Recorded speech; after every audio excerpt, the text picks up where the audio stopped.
लाओ त्सु कौन है? आखिर वो इतने प्रसिद्ध क्यों हैं?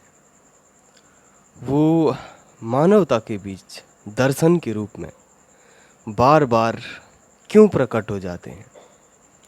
क्यों वो इतने सालों से मानवता के साथ हैं? और आखिर क्यों लाओ त्सु को एक देवता की तरह भी देखा जाता है? आप ये जान के शायद हैरान होंगे कि लाओ त्सु वास्तव में एक नाम भी नहीं है और न ही उनके जन्म से कोई कठोर प्रमाण मौजूद हैं और न ही उनके मृत्यु के बारे में कुछ भी स्पष्ट रूप से कहा जा सकता है। लेकिन फिर भी ताओवाद के रूप में उनकी शिक्षाएं या धर्म इतनी अधिक प्रचलित हुई। कई बार लाओ त्सु का अर्थ एक बूढ़ा गुरु बताया जाता है और लाओ त्सु के बारे में एक किंवदंती है कि वे बूढ़े ही पैदा हुए थे, जो कि एक प्रकार से उसके लिए कहा जा सकता है जो अपने बचपन से ही परिपक्व हो, जिसमें बचपन में ही समझदारी आ जाए। तो हो सकता है इसके लिए ऐसी किंवदंती प्रचलित हुई हो। लेकिन लाओ त्सु की कहानी मुख्य रूप से तब शुरू होती है जब चीन में झोउ वंश का शासन था और लाओ त्सु उसमें एक अभिलेखागार के रूप में कार्यरत थे, जो कि पुराने दस्तावेज, प्राचीन किताबें या ग्रंथ और पुरातन वस्तुओं का संग्रह करके सुरक्षित रखा करते थे। एक बार उन्होंने झोउ राजवंश के कार्यकाल में अपने इस पद को त्यागना चाहा। उन्होंने चाहा कि अब वो पश्चिम की तरफ यात्रा करें और वो अपने भैंसे पे सवार होकर पश्चिम की तरफ निकल पड़े। जैसे ही लाओ त्सु हान कू दर्रे के पास पहुँचे थे, उन्हें एक सिपाही या पहरेदार ने रोक लिया और उन्हें पहचान लिया और उनसे कहा कि वे एक महत्वपूर्ण व्यक्ति हैं और उनका इस प्रकार से जाना अच्छा नहीं है। उनकी शिक्षाओं की वहाँ के लोगों को ज़रूरत है, जिसकी वजह से लाओ त्सु ने अपनी शिक्षाओं को एक पुस्तक के रूप में लिखकर उन्हें सौंप दिया।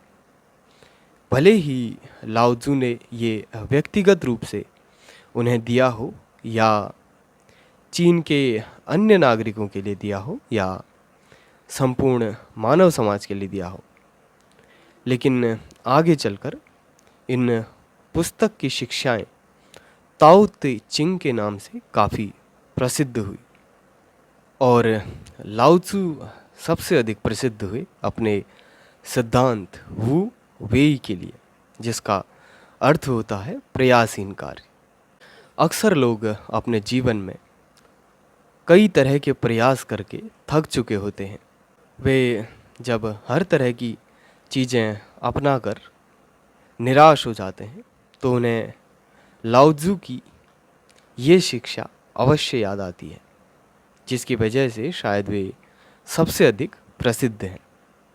और एक कहानी कहती है कि लाओ त्सु जब पेड़ के नीचे आराम कर रहे थे, या शायद वे बैठते भी नहीं थे, वे पेड़ के नीचे लेट जाते थे और पेड़ के नीचे आराम कर रहे लाओ त्सु ने एक गिरता हुआ पत्ता देखा और कहते हैं कि उससे इन्हें ज्ञान प्राप्त हुआ और उस शक्ति का ज्ञान जो अस्तित्व को एक प्रकार से चलाती है।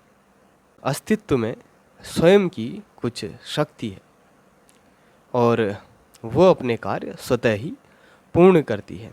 इसके लिए हमें किसी भी प्रकार का अनावश्यक प्रयास करने की आवश्यकता नहीं होती है।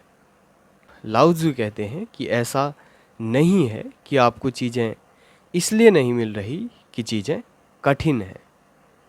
आपको चीज़ें इसलिए नहीं मिल रही हैं क्योंकि आपने उनको कठिन मान लिया है, आपने उनको जटिल और मुश्किल बना दिया है।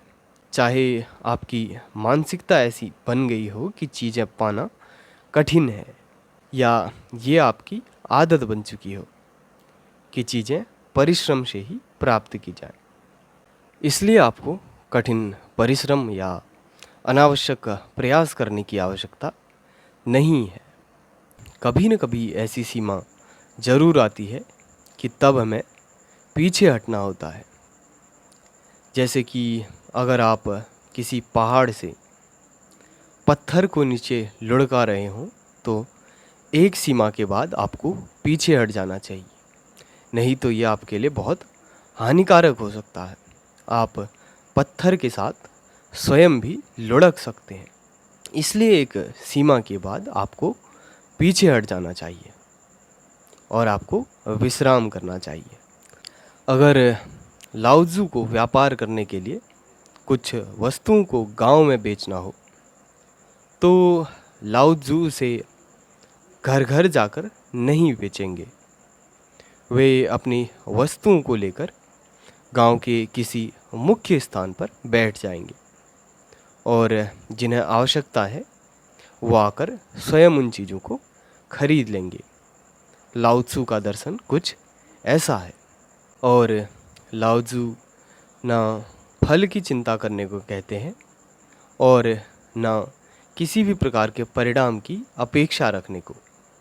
लाओत्ज़ु कहते हैं कि आप शांति से बैठ जाइए, आप मौन रहिए, विश्वास रखिए, एक न एक दिन न्याय अवश्य होगा।